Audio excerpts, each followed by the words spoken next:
All right, welcome to this third chapter in macros. Macronutrients, what they won't tell you. Now, we covered protein and fat, and I probably missed a whole lot of stuff in there, but these talks are designed to help you navigate through the space out there. Truth, half truth, your truth. The long and short of it is, over my experience and what I've been gathering over my journey, I was studying to be a nutritionist, and I'm not anymore because I don't want to be a nutritionist. I don't believe that there is a one size fits all, and this is all confusing. And the biggest elephant, and I believe driving a lot of our problems in our modern days with all the non-communicable diseases going through the roof exponentially, from cancer to lupus, MS, ALS, ADHD, ADD, celiac, IBS, Crohn's, colitis, all comes down to how much sugar you're eating, to be frank. And we're going to look into nature. We're going to break this down, and a couple things about what these talks are about the macronutrients. We have protein, which we dealt with first. Then we have energy. It's not about calories, and people will argue, but if you look at carbohydrates and fats as energy, let alone potential energy, why we store fat, logically, there would be a reason how we're able to store fat and what causes us to store fat. I believe, and this is my opinion, and I'm not a doctor, I'm not a scientist. My name is Anthony Stewart, and these talks are for my clients, the people I care about, to break this all down. And potential energy, excessive energy. You can get it from fat, which we talked about. Now carbohydrates, and sugar. Chronic systemic inflammation is what I believe, and from what my research and my digging into this is it's the main driver of a lot of our problems. And for one, we'll just say it flat out, I think sugar is possibly one of the most dangerous drugs, if not molecules, on the planet. And there is a lot of gray, and sugar addiction is a real thing. And I've seen it in my clinic, helping people with sugar addiction, treating it like a drug. And it's very successful when you take that context out of it. It's not just about what you want, what your brain wants, what your body wants. This is about a physical dependency and some disruption in how your body's working. And I think there's a knob. So get your coffee ready, or get your notebooks out. We're going to dive into the macronutrient carbohydrates. Now, we talk about this a lot, and I want you to put this into context. We're going to look to nature. We're going to look to a lot of things. I believe there's a lot of truth out there. And if we look naturally, what essential nutrients are, we must consume these essential nutrients in order to live. Essential amino acids, we covered that in protein. Essential fatty acids, we covered that in the fat. Essential carbohydrates. And I'm smiling for a reason. What do carbohydrates bring to the table in nature? Fiber, which is a carbohydrate. It's not an essential nutrient. There's people going to be maybe screaming at me right now because they think the fiber, that all you hear is fiber, fiber, fiber. We need it. And then you'll hear athletes and you'll hear the sports people say that we need carbohydrates. Do we? Carbohydrates are non-essential nutrients for human life. In fact, you will be just fine if you never ate 1 gram of exogenous, from outside, carbohydrates ever. Our liver has the mechanism to make its own glucose. Now, when we talk about essential nutrients, glucose is essential.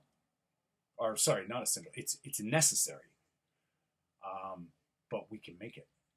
So our bodies have a natural occurring process called gluconeogenesis. Glucose, new, creating. So we have the ability to create the exact amount of glucose our body needs with our livers. Now there's context here, because how's your liver function? How's your gut? How's your absorption? They tell you to eat fiber, but yet fiber is undigestible for humans.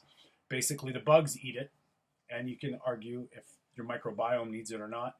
But generally, what they would say, it breaks down to a small chain fatty acid. The fiber in your stomach breaks down to a small chain fatty acid called butyrate. What's a ketone? Beta hydroxybutyrate is one of them.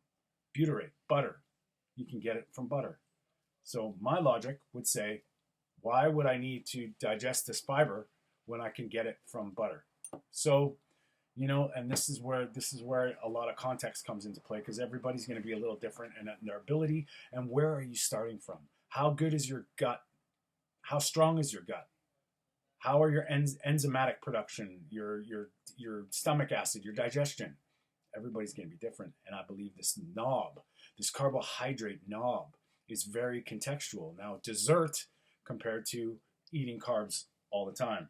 Now, I'm going to reference some stuff that I have from my school days, which there's some truth and some half-truths, and it's very, very, we're going to break it down, okay? This is what kind of I believe you need to know. Approximately 60% of the food we eat now is carbohydrates. Now, if we're looking at it from a non-essential nutrient standpoint, why would that doesn't even make sense. They're asking you to sacrifice essential amino acids, essential fatty acids, vitamins, and minerals in context because we need this sugar. I would argue no. And I would argue that we have gone way too far with this. And now these questions pop up. Do I need carbohydrates? Should I eat carbohydrates? What are carbohydrates? So we're going to get into that, okay? Carbohydrates. Plants breathe in CO2. And then it changes that into glucose and cellulose. Okay, so cellulose is the fiber part. Glucose is what the plants need. It's their fuel. Okay, so the plant can turn glucose into a starch, which is a longer chain of glucose, and that's what happens. So when we consume carbohydrates, we can use this energy. We can. It's possible. We have the mechanisms to do so. Now, I think we have overloaded this mechanism and believe that it's necessary, or that it's primary. When they talk about primary glucose being your primary fuel source, there's a catch here. Your body requires glucose, but it can make it. So eating it, what happens when this glucose is consumed? Excess energy gets stored as fat. Now there's a caveat here, because excess energy in the blood is dangerous. It has to turn it into fat to make it safe for you.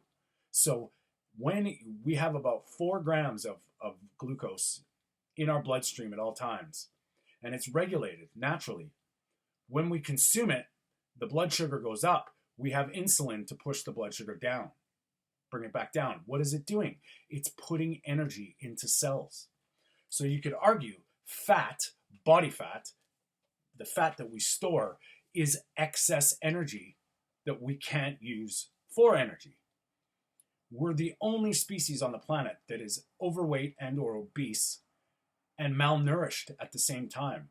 That shows me that there's a problem here. There's a disconnect here with the information. Because they're telling us to eat, 40+% of our diet as these carbohydrates, fiber and grains. Is that a good thing?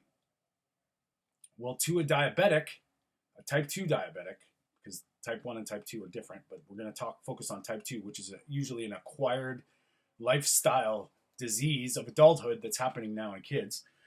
But that is a sugar problem. It's a glucose problem. You're elevated blood glucose. There's too much glucose in your blood, and it's not normal anymore. So what's happening? Most of the time, you're going to be overweight. It's excess energy. So consuming more of this excess energy logically doesn't make any sense at all. The problem is with our modern lifestyles, we're so programmed to all of our foods, all of our snacks, all of our carbohydrates. Now, if your body is to the point of diabetes, that has gone way, way too far, and it sort of checks out with resilience. When we're younger, we're able to do these processes better, faster. Our requirements for energy are way up. So as we get older and the requirements for energy slow down, it would make sense that getting fat would be an excess energy overload. Now, getting carbohydrates, all carbohydrates break down to sugar, all of them. So you have starches from tubers, roots, grains, all that stuff. That's a complex of these carbohydrate molecules, but it breaks down to monosaccharides. These are the important factors: the glucose, the fructose, and galactose. Okay, so glucose, monosaccharide, is what our body uses, needs, but we can make it. Fructose, there is no metabolic, no nutrient requirement in our bodies for fructose. It's argumentative about how much we can handle, but there's also arguments about how much damage this is actually doing. So we're looking at sucrose now. Sucrose, table sugar. It is a disaccharide, which means sucrose molecule has 1 part glucose, 1 part fructose. One, our bodies can use for energy. The other one, what does it do? Fructose must be metabolized by the liver. We'll get into that a little bit further. Then there's oligosaccharides, which are indigestible. Just basically, that's your fiber. That's your cellulose, your hemicellulose. We're going to be talking about that. Soluble fiber is undigestible, but it dissolves in water. Insoluble fiber is a polysaccharide, but it doesn't dissolve in water. So polysaccharide would mean many sugars together. They all break down in your body to these simple things. We're going to talk about carbohydrates because all of it break down to sugar. So when you're saying, I'm going to cut out sugar, in what context? Somebody that's very metabolically healthy will be able to do these metabolic processes better.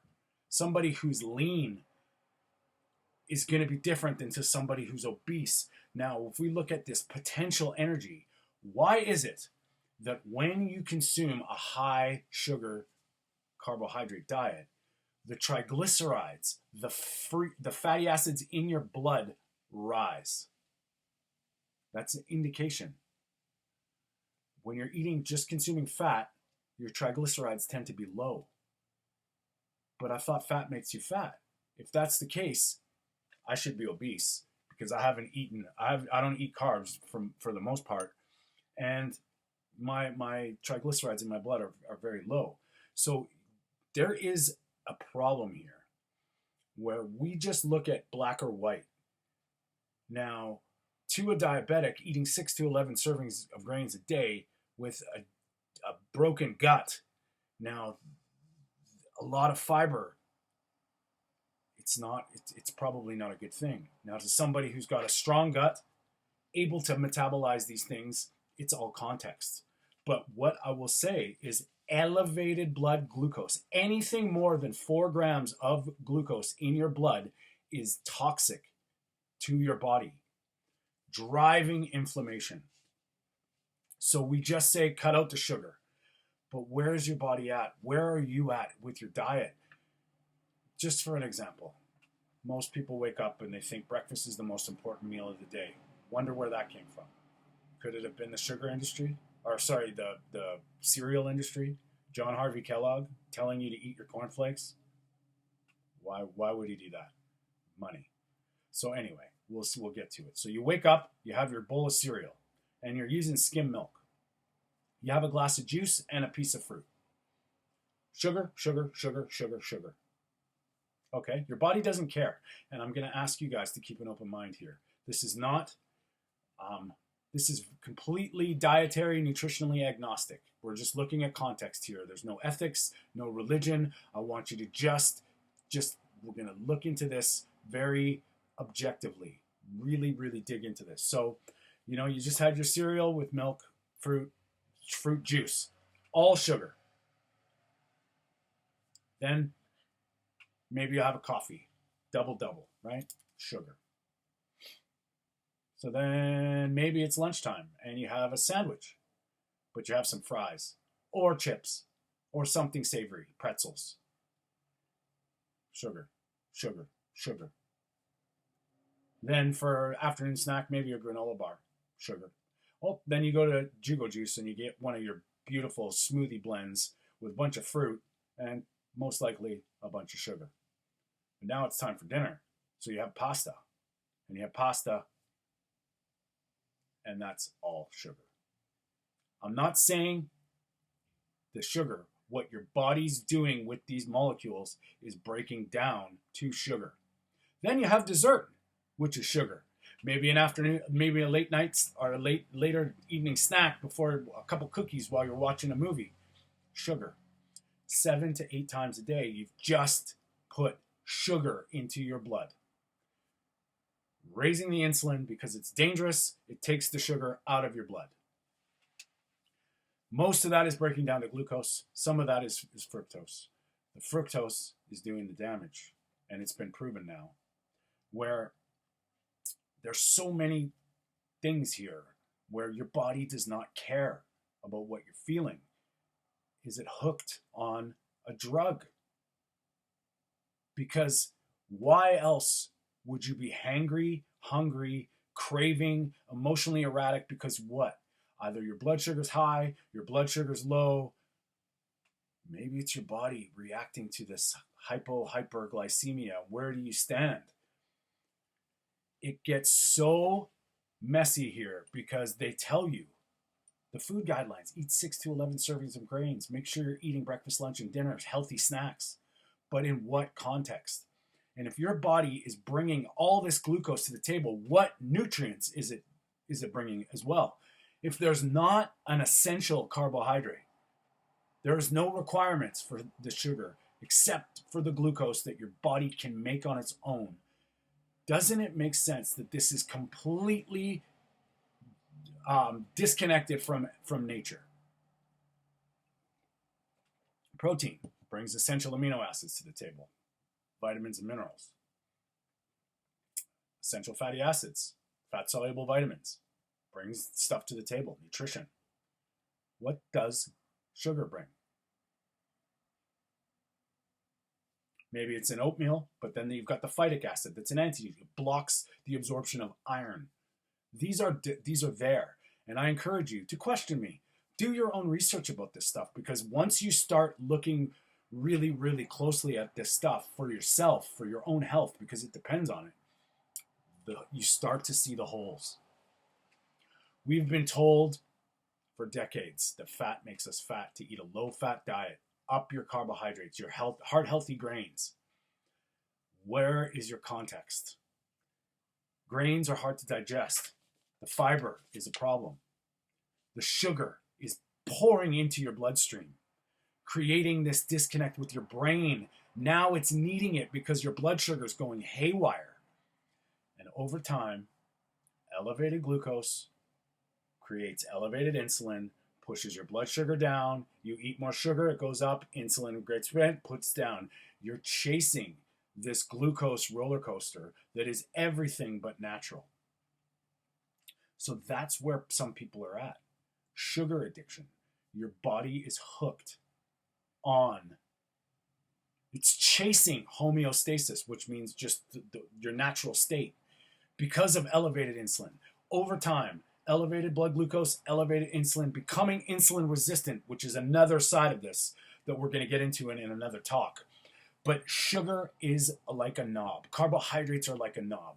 We were resilient enough in our youth. It's changing now, believe me, that we could metabolize this better. As we get over time, this constant glucose excursion roller coaster ride is driving our blood sugar up and down, and that's causing the brain to react in a non-natural way. We should not be hangry. We should not be erratic emotionally or anything hooked on this stuff. And there's one way to tell. Stop eating carbohydrates. and see what happens. There's context here. But I want you to understand, all carbohydrates break down, if it's possible in your system, into sugar. So if you are sugar addicted and you still eat carbohydrates, but you've cut out the added sugar, good for you. That's not good. But the carbohydrates in your body is still driving that mechanism forward. And it's just logical. Carbohydrates in nature don't bring much to the table unless it's in the form of fiber. And they're telling you that you need to eat fiber. We need to eat 30 grams of fiber a day. That's just not true. I'm living proof of this. I don't eat fiber if I can help it. And I have magical movements for the most part anyway. And this is where we often get confused. They tell us the calories in, calories out. But how is 4 kilocalories for 1 gram of carbohydrates the same as 4 kilocalories to 1 gram of protein when they do completely different things in your system? It doesn't make sense. So if that was theoretically correct, you could be living off Coca-Cola because calories are calories. Doesn't matter. And one side will drive inflammation. One side will drive arguably disease. One side will drive excess energy into potential energy that's never get a chance to tap into it. So when we're talking about potential energy, you've got body fat. How are you ever going to use that potential energy for energy if your body can't tap into that? Every time you're putting carbohydrates and sugar into your body, that is no longer required to tap into potential energy because it has to deal with the energy you're putting in immediately because it's dangerous, arguably toxic, arguably poison. So eating a treat once a day is contextual. We are overloading our bodies constantly with carbohydrates and sugar. And over time, your body starts to break down. And this is driving disease. And that's not even mentioning. That's why we talked about the devil's triad. You have vegetable seed oils causing metabolic dysfunction with your lipid profile. You have high amounts of glucose in your blood, that the insulin is now driving it into the cells, the excess energy. The fructose, the other part of the sugar molecule that only gets metabolized by your liver, causing something called de novo lipogenesis. De novo, new, lipo, fat, genesis, creation. Your body is creating fat from the fructose, from the sugar. Now these things are there. They know this, but yet they're still pushing this very grain heavy, starchy agenda. Now this is where it gets gray. A potato, you'd probably be able to deal with this, but in the context of eating 17 times a day, pushing your blood sugar up and down like a yo-yo, that potato it's a dose that makes the poison. And anytime your blood sugar goes up over 4 grams, you need to get it out of your blood system. So the longer that sugar is in your blood, in your hemoglobin, in your cells, it's glycating. What's glycation? It's sugar coating. It's rusting, prone to oxidation. It's pulling in, you're rusting from the inside. And this is what is driving this whole debate about, are carbs necessary?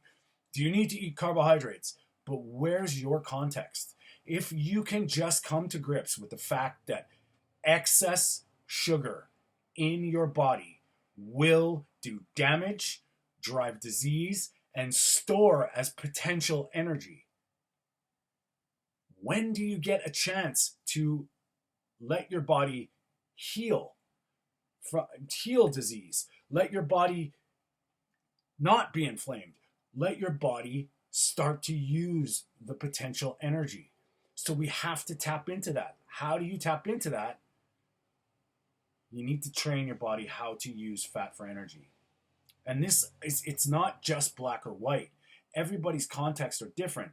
But if you're diabetic and have a fatty liver and they're telling you to manage your diabetes and eat a lot of healthy greens for your liver, but you're still drinking alcohol and you're still having fructose, that is causing the damage in your liver. The dysbiosis and the unhealthy gut is creating havoc in your bloodstream, and the sugar is driving the diabetes. I would say cut the sugar, cut the carbohydrates, stop eating so much crap that's going to cause dysbiosis and gut issues. Strengthen your gut with essential vitamins, minerals, fatty acids, and essential amino acids, and then we can start the battle. So where we're coming from matters. It's not about vegetarian, veganism, carnivore, keto. It's about where your body's at metabolically. And there's people out there that know this, and they still tell you to like, it's all context. And the reason I stopped becoming a nutritionist was because there's no cookie cutter. There's no one size fits all. I have my bias. I believe I know what most people should do, but there's also what people may have to do. And feeding more poison into a broken system is probably not a good idea. And they tell you that these healthy foods are necessary. But what is healthy food? It's complete conjecture. We don't know what the hell's going on anymore. So if you focus on foundations, essential amino acids, your building blocks, essential fatty acids are what are required for proper brain function and lipid function. All of your fat cells, your adipocytes, that get stored, that store these nutrients and things in them. Is it healthy? And then we need to worry about excess energy and the damage that it's causing in our bloodstream. So we're going to talk a little bit now about sugar addiction. I believe we've got it all wrong because people are sugar addicted and they're looking at it like, it's just a little bit of added sugar. But this is a physical dependency that has pushed your body into a metabolic state of dysfunction and dysregulation. And when you try and cut that out, you get all the backlash and the withdrawal symptoms of an addict. This is not normal. And it is what you're eating. How do you know what is possible if you're bombarding your system constantly with all this toxic energy, excessive energy? It's tragic because kids are getting fat now. Obesity is running through the roof in kids. Non-alcoholic fatty liver disease. There is a guy, his name's I've quoted him before, Dr. Robert Lustig. He's a pediatric endocrinologist. He started on this journey because he started seeing obesity in kids, diabetes in kids. These were problems of adulthood happening earlier and earlier. He took a deep dive, a quest into fructose and studied this stuff and has come to the grips that fructose is causing the damage. That's one molecule of the sucrose molecule. High fructose corn syrup. Why is it such a problem? They can put it in everything. So now you say, well, I'll eat fruit, and that's better. What context? I do believe fruit would be metabolically acceptable if you're eating local, seasonal, and what in a nature context, what the sugar in fruit comes with is fiber. Now, I know I just said we don't need fiber, but check it out, what happens, okay? The fruit has glucose and fructose, all right? What that fiber does in fruit is it slows down the glycemic load, which means the amount of sugar injected into your bloodstream. Soluble fiber and insoluble fiber. The insoluble fiber creates a net. The soluble fiber creates a gum. And what that does is as it moves through your intestines, It slows the absorption of the sugar into your bloodstream. Now, if you're metabolically healthy, that sugar in that fruit is a lot different than if you're diabetic. So where your knob is, where your nuance is everything. So that would be the logical explanation in nature for fruit. One, to propagate the species. We don't eat the seeds or the pits. We spit them out. That's a genetic or an evolutionary reason for that to be happening. Would also make sense that would entice animals to eat it because it's sweet. But it also has the natural fiber to slow all this stuff down. We can go on for days. Why should you? But if we take it into context, this is not personal. And if you look at yourself and just ask yourself this question, am I sugar addicted? How do you know? Stop eating all sugar for 7 days. And if you can't, what would that mean? If you can't go 6 hours without sugar, what would that mean? And then when you feel like garbage when you stop eating it, most people would argue, oh, that's because you're not used to it, or that's because you need it. Well, anecdotally, and I'm talking to almost every single person I've ever helped, coached, or observed, when they cut out sugar, they feel better. When they cut out sugar, they start to realize that when they do eat sugar, it causes problems. Very vague, I know. But these are the things that are driving metabolic dysfunction, chronic systemic inflammation caused by sugar. And then it's the devil's triad. Refined grains and sugars, carbohydrates. Sugar, in the form of sucrose, high fructose corn syrup, and these vegetable seed oils, causing all sorts of dysfunction. Since our diets have been this way, our health metabolically throughout for the last 50, 60 years has been on a steady decline. Cancer's up, heart disease is up, diabetes is going through the roof. 1 out of 3 Americans are, just paraphrasing here, but 1 out of every 3 Americans are overweight or obese. It's moving up to 50%. Diabetes is going through the roof. Type 2 diabetes is happening faster and faster. And they're telling you just to eat healthy, exercise. What's that done for us? It's time to reevaluate the whole thing and to come to grips. And there's truth out there. Look to nature. Some takeaways as close to Mother Nature and God intended. That includes animals and plants. Now, seasonal, local, there's stuff there. Cut out the seed oils. You can do that easily. Cut out vegetable oil altogether. Your life will change. When you combine that with lowering that energy load, focusing on nutrient-dense, quality nutrition, things will start changing. I don't believe in everybody's situation that they have to do everything all at once. Is it a good idea? That's up to you. That's what I'm here to help you with. Now, I've decided to be a health coach, and I'm helping people fix their outlook on this stuff. And it's not about me fixing you and giving you a diet plan. Most of the time, it's becoming aware of these things slowly, building momentum, finding your way.